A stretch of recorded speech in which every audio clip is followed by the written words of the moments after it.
You've really drawn a hard line in the sand here on the migration figure, the 1.5 million. Even though the facts show it's a rebound from an equally historic dip during the pandemic.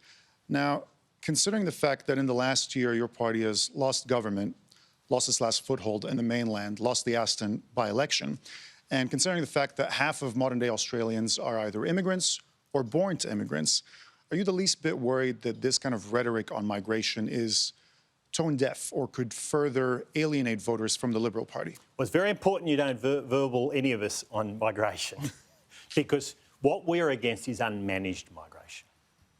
And this is the point. As I said, I grew up in a great migrant town.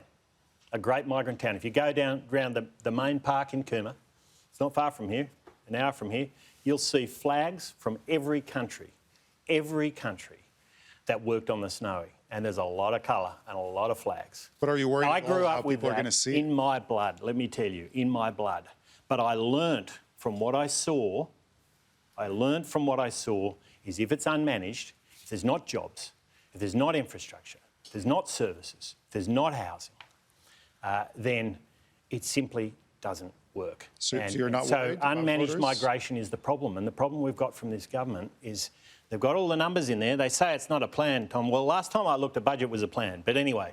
My point about that, it's a forecast, and what Nabil was talking about is a lot of catch-up from students. We need skilled migrants. We need aged care workers. Are you saying you don't actually have a problem with the 1.5? Is that I am saying our problem is with unmanaged migration.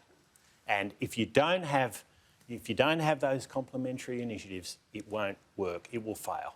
And that is where this government is heading, headlong. 900,000 more Australians in the next 2 years with no plan for that. This is not the right answer. And it's important that in opposition we call it out because it'll hurt all Australians if it goes wrong. I mean, the worst thing of all is that Australians have been very, I think, accommodating towards one of the highest migration rates in the world. Very accommodating. But that accommodation is stretched if the roads are stretched, if the housing is stretched. Just to clarify, I'm looking for an answer on whether you're worried about migrant community sentiment to your party. Look, I'm going to do what's right for all Australians, including migrant communities. I mean, and we see migrant communities in Western Sydney that want to see Western Sydney working for everybody, working in terms of the infrastructure and housing. So I don't want to separate Australians out. I mean, this is, as I said, one of my concerns about this budget is it divides Australians, not uniting them. We're all in this. We are genuinely all in this together, and we've got to make sure that we get the right outcome for all Australians, and that's why having a managed migration plan is the right answer. All right.